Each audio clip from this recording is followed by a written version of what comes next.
You too. How y'all feeling? How y'all feeling? Feeling good. Tonight or today, whatever time you're watching this, we reacting to. Hold up, give me a minute. Nathaniel, the 11-year-old killer. Come on, bro. Like, 11 though, bro. Bro, stay out the way, bro. Get money, bro. Stay out the way. Get money. Provide for your family. Provide for your loved ones, bro. Just stay out, bro. Like, come on, like, bro. Ain't shit in the streets, bro. Like, it's nothing in the streets, bro. You gonna get locked up for what? Like, yeah, let's get into the video, man. Nathaniel Abraham was just 11 years old when he found himself in the middle of one of the most controversial murder cases in the history of the United States of America. That's bad. The case scandalized the country and almost everyone responded with outrage. A murder case. But the folks on Nathaniel's block, his own neighbors, well, they weren't particularly shocked. He might have been little, measuring no more than 4 feet and weighing a little under 65 pounds, but he was also a thorn in the side of everyone in the neighborhood. Bro. A danger to the community.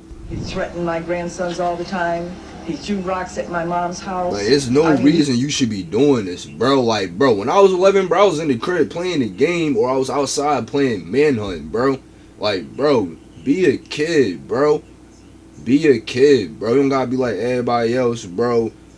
Running around with guns and shit, rapping it in videos, talking about some, yeah, I killed the nigga, but I ain't do it. Yeah, we grabbed him in the alleyway, but I ain't do it though. That's in every song. Like, nobody, come on, bro.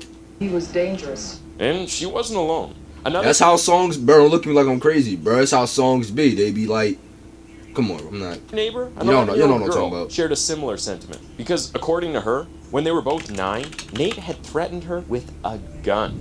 So, as Nathaniel Abraham's bro, why are you threatening a little girl with a gun, bro? Case began to take its hold in the center of public consciousness, it became clear that his entire block had turned against him. As disturbing as these allegations sounded, it seemed like they were true.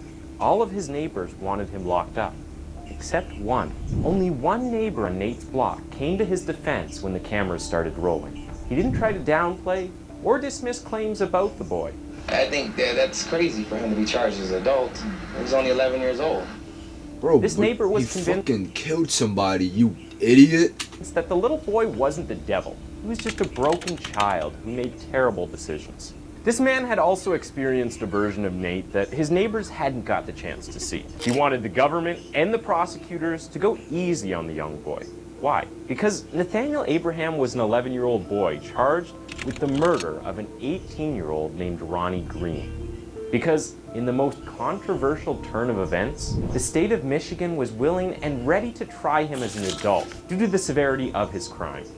And if they found him guilty, if the prosecutors were able to get what they wanted, little Nate would spend the rest of his life in prison for a crime he committed when he was just 11. Some of you watching would say murder is murder regardless of the age. That's what makes the intricacies of this story all the more interesting. Let me set the record straight before we dive into this case. The true victim in this story was 18-year-old Ronnie Green. Nate was a preteen who killed a teenager, and now he had to face the consequences. So, what went wrong? We have to trace the thread back to the very beginning. Pontiac, Michigan, 1986. Damn. Months after he was born, his father left and never returned. This sudden change resulted in incredible hardship for the family because Nate wasn't the only child. There were 6 of them. His mother, Gloria, was forced to take up 2 jobs to keep their family afloat. She had to work day and night, so she was never around. And Nate's formative years were spent under the care of his older siblings. Gloria was caught between a rock and a hard place, between spending time raising her children or working hard to ensure they didn't starve to death. It's no easy dilemma. However, this whole situation turned out to be the perfect storm for something dark within Nate. With no one to keep him in check, Nate Nate became delinquent. My man set up for failure. From the moment he could walk, he began to exhibit extremely antisocial behavior. Many kids show these traits when they are young.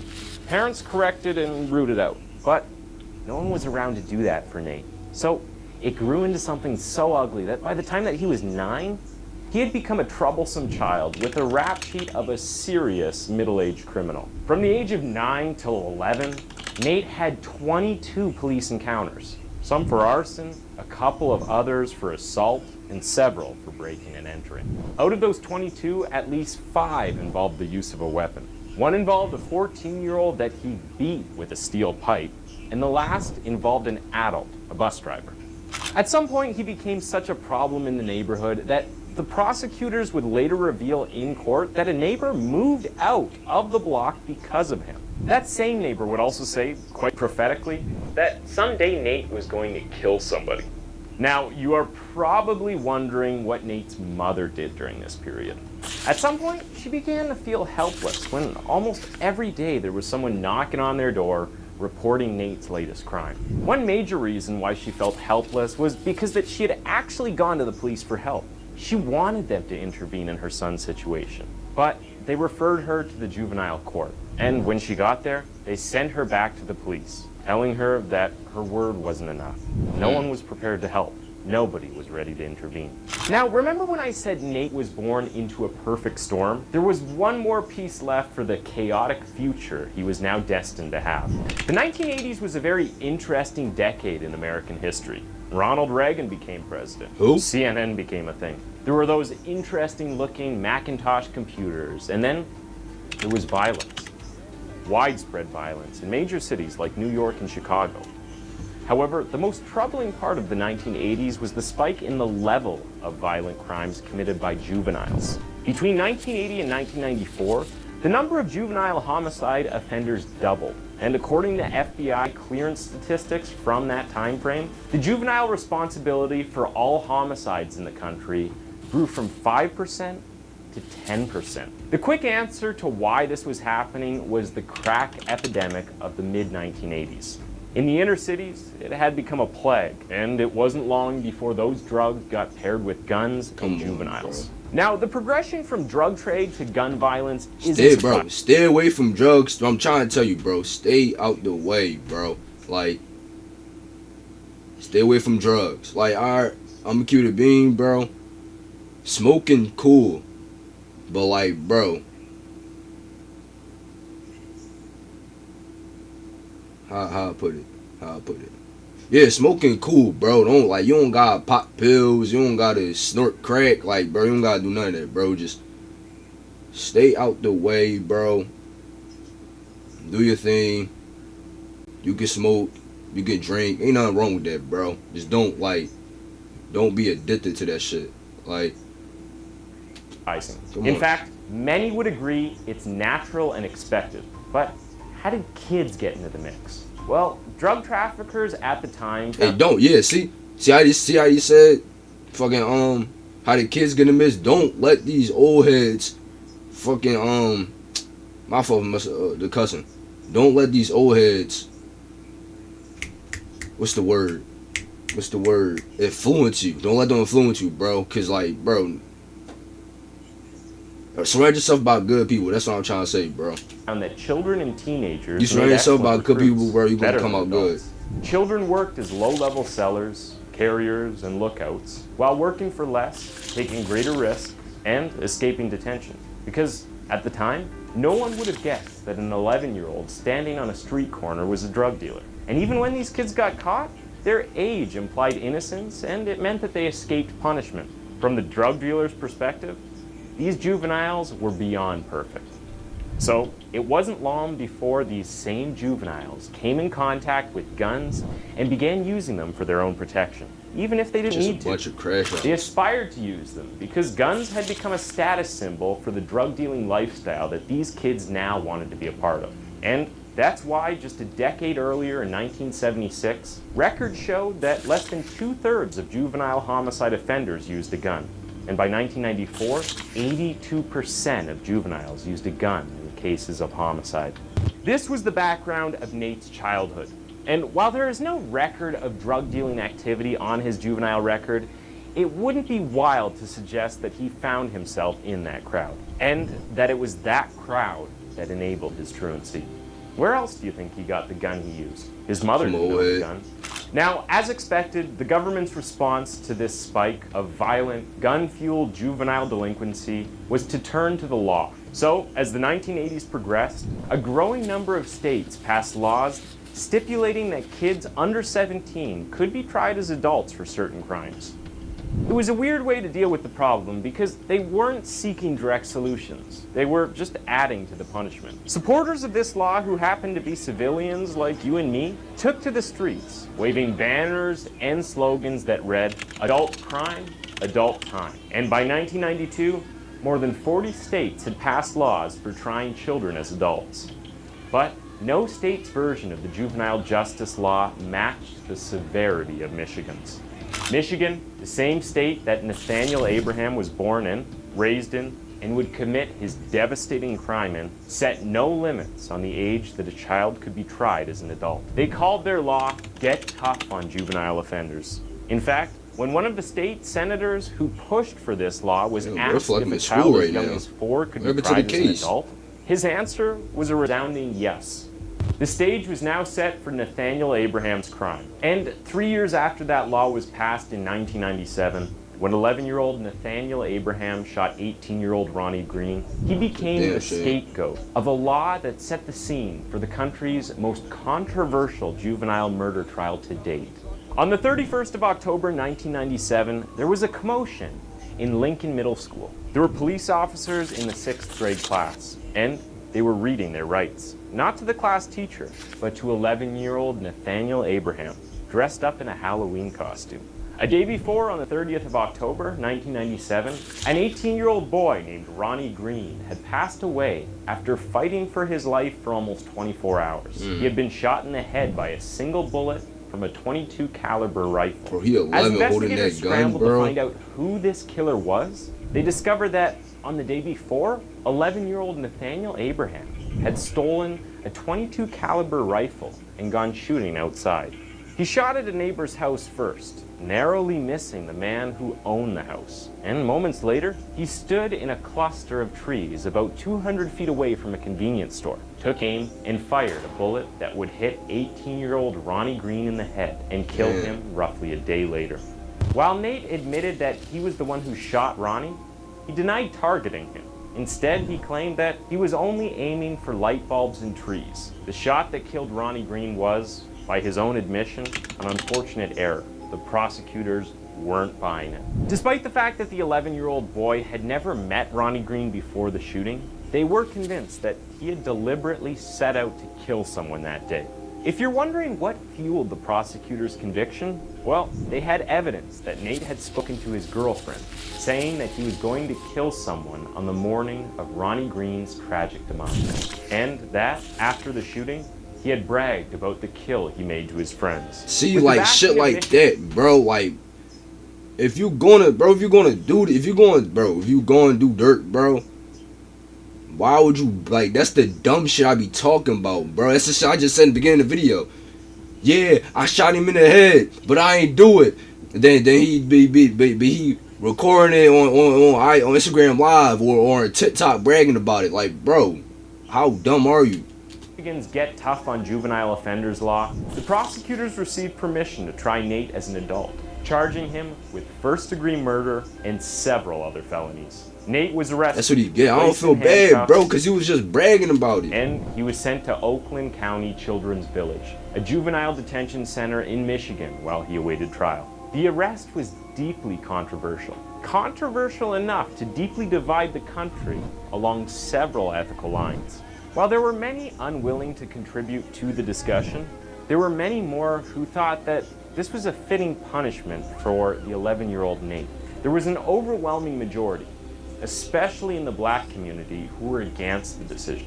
Amnesty International, Reverend Al Sharpton, and probably every major civil rights activist in the country protested against the whole affair, calling it a disgrace to the justice system that should protect children, delinquent or not. Like I noted earlier, True. they were trying to try him as an adult, and if he was found guilty, he would be sent to prison for the rest of his life. One lawyer was outraged enough by the case that he chose to take it on pro bono, at no cost to Nate's family. This lawyer was named Jeffrey Feiger. He was a lawyer who, up to that point, had built a reputation for taking on most cases that lawyers wouldn't touch. His most infamous past client at that time was a man named Jack Kevorkian, also known as Dr. Death. Jack Kevorkian was an actual doctor with the rap sheet of a comic book villain. On his rap sheet, the man had advocated harvesting the organs from death row inmates. While he was a pathologist, he experimented with transfusing blood from the recently deceased into live patients. He did a lot of bizarre, unethical things throughout his career as a doctor, but the most controversial one, the one that got Geoffrey Feiger representing him as his attorney in court, involved assisted suicide in Michigan. Kevorkian's story is worthy of its own video, so I won't go down that rabbit hole. Just know that while Nate's situation was controversial, it was not new to Jeffrey Feiger. And immediately he took on Nate's case. He began a series of motions and appeals that delayed the trial for at least 2 more years, enough time for him to prepare. On the 29th of October 1999, the murder trial began. Nate's first appearance in court looked like something from a really dark SNL sketch. He was dressed in oversized prison garb. There were cuffs on his wrists and chains on his feet. When he was asked to raise his right hand, he raised his left. Halfway through the hearings, he would start sobbing, and for most of the trial, he looked lost. But prosecutors and the politicians who supported this law were hell-bent on seeing it through to the end. I'm gonna shoot somebody. In her opening statement, the prosecutor, Lisa Haluska, dramatically wrote down those words for the jury to read. She claimed that these were the words that 11-year-old Nate told his girlfriend days before the killing. As the trial progressed, this prosecutor called witnesses who supported the idea that Nathaniel's act was, in fact, a premeditated murder. According to the witnesses, he had stolen the rusty rifle he used, then practiced target shooting at balloons and the houses of his neighbors before the fatal shooting of Ronnie Green. Later, the prosecutor would also note that Nate had told the police Bro, if y'all saw him walking around with a big gun, why nobody called the cops or take it from me? Stories about the shooting, which, according to her, was proof that he knew what he had done and that it was wrong. When it was Geoffrey Feiger's turn, he argued that the shooting was an unfortunate accident. He didn't dispute the fact that Nathaniel fired the gun, but he insisted that the boy was not trying to hit anyone. Feiger brought an expert marksman to stand as a witness who testified that it would have been almost impossible to deliberately hit a small target from more than 200 feet, which was the approximate distance Nate was from the victim. And it was even more unlikely because the rifle he used was old and battered. Later, Feiger called on child psychologists to describe Nathaniel's mental state. According to these experts, Nate had an IQ of 70, and at the time of the murder, his thought process were like those of a 6-year-old. Feiger tried to prove that Nathaniel lacked impulse control and the mental capacity to form the intent to kill. However, the prosecution brought their own psychologist to the stand as a witness, and he rebutted the claim that Nate couldn't form an intent to kill. Nate's case was a delicate one. If you were in front of the family of the deceased, how could you say your son's killer was just a child? In a way, there was something odd about the entire premise of the case, because if Nate had been a 30-year-old man who was examined by a court psychologist and determined to have the mental capacity of a 6-year-old, would a 30-year-old Nate still be tried? But wait a minute, the plot thickens, because the Constitution also stipulates that Nate be tried by a jury of his peers. And we both know that there is no way the court was going to do a pre-teen jury selection in an elementary school. So the jury that was hearing Nate's case were all adults. There were constitutional gaps that this murder trial allowed. When a journalist confronted the prosecution about it, they argued that the adult nature of Nate's crime and the severity of the consequences of his crime on the victim's family was what justified the jury of adults. At the end of the day, the truth was, even though 2 years had passed since he committed the crime and Nathaniel Abraham was now 13, he was still too young to drive a car Too young to drink, too young to vote. And as a direct consequence of this, people still argue that he should have been too young to be tried as an adult. In the final days of the trial, the prosecutors began seeking a compromise. No more first-degree murder charges. Now they were asking the presiding judge, on Nate's behalf, to allow the jury to consider a lesser offense. Whether this was out of goodwill or because there was no victory in sending an 11-year-old to life behind bars, but no one knows. What we do know is that it worked, and on the 16th of November 1999, Nate was found guilty of second-degree murder, which still made him the youngest American to be ever convicted of murder as an adult. And there were 3 options on the table for the judge. The first was the harshest, a prison term of 8 to 25 years. The second option was more moderate, blended sentence, and it would see Nate go to a juvenile detention center. By the time he turned 18, if he was properly rehabilitated, he would be released. If not, he would be transferred to an adult prison after turning 21 to serve the rest of his 25-year sentence. This was what the prosecutors wanted. This is what they pushed for, but it wasn't what the judge eventually chose. To their surprise, the judge went for the third option, which was the most lenient. Nate would be sent to a juvenile detention center, and he would stay there till he was 21. After which, he would become a free man. And at the age of 13, Nathaniel Abraham began what was supposedly a long road of rehabilitation. The state had less than 8 years to rehabilitate Nate. Would they succeed? On the 13th of January 2000, Nate was placed in the care of the Michigan Department of Human Services for treatment and rehabilitation. Then he was moved to Maxie Boys Training School. And to everyone's surprise, by August of that very year, he began to show signs of responsibility. Throughout 2001, he got a second chance. He passed all of his classes, and he was praised for his academic performance in math, reading, and note-keeping. By 2003, Nate was described as a leader within his group. He displayed a positive attitude, took on additional work, and followed directions. At this point, his supervisors decided it was time to get him to work in the real world. So at the age of 17, Nate began working in a Goodwill store. And before long, his employers at the store indicated that he displayed good communication skills and that he was courteous with the customers. Eventually, on the 18th of December, and at the age of 18, Nathaniel earned his GED. He got a second chance. That's he would earn his high school diploma, and eventually, he was just 1 year away from his release. So, was Nate rehabilitated? Had the juvenile system succeeded in transforming the 11-year-old killer into a functioning member of society? He had shown constant progress through the years, and the world was about to find out if they had succeeded. If you noticed, the reports I relayed to you felt a little bit too clean, too sugary. Something was off. Well, you can blame me for that because I deliberately omitted some details. Nate had an anger issue. To be quite frank, he had a lot of issues. Enough of them to require several disciplinary actions taken against him. Nate had an affinity for getting into fights, even though he never really started them. He had a pattern of yelling at prison staff. During basketball games or any competitive sports, Nate had the tendency to get heated. He also had sticky fingers and had been caught more than once stealing cleaning supplies to give to his girlfriend. Again, most of these missteps were seen as just that, missteps, normal for any youth. What mattered was that he no longer participated in the crimes he had committed when he was 9. Remember, larceny, malicious destruction of property, assault and illegal entry, murder?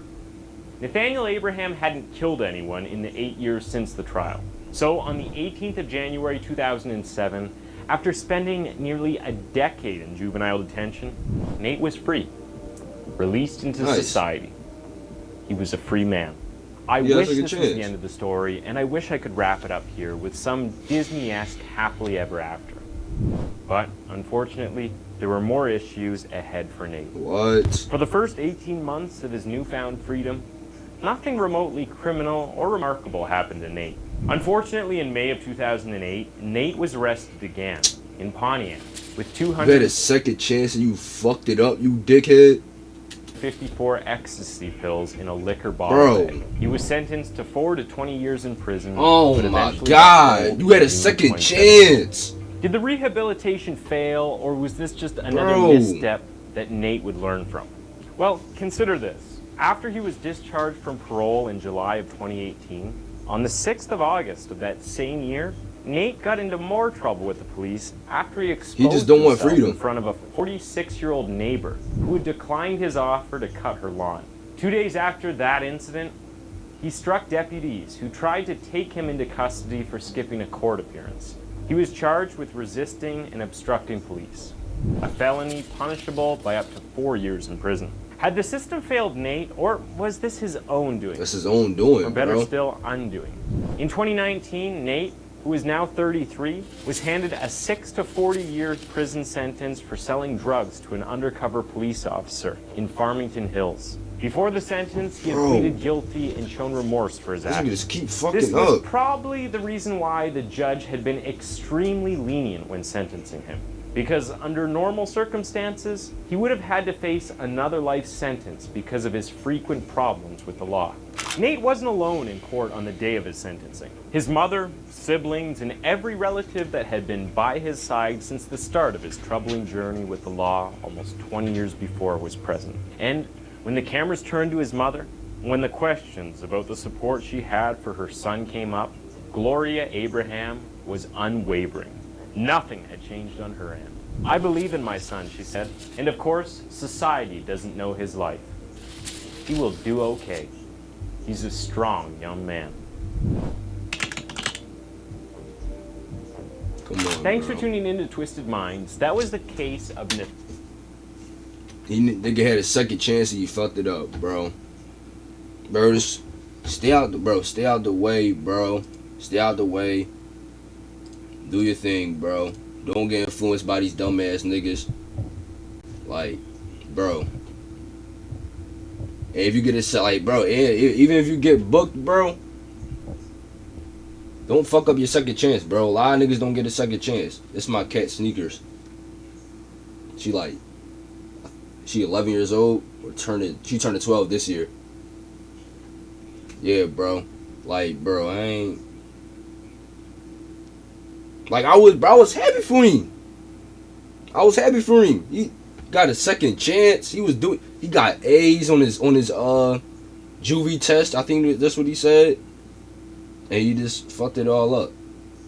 Doing dumb shit. Like, bro, come on, bro. Love y'all niggas, man. Y'all be careful. Stay out the way. Stay out the way, bro. If you get a second chance, don't be like Nathaniel. Tune into the streams. I'll see you on next video.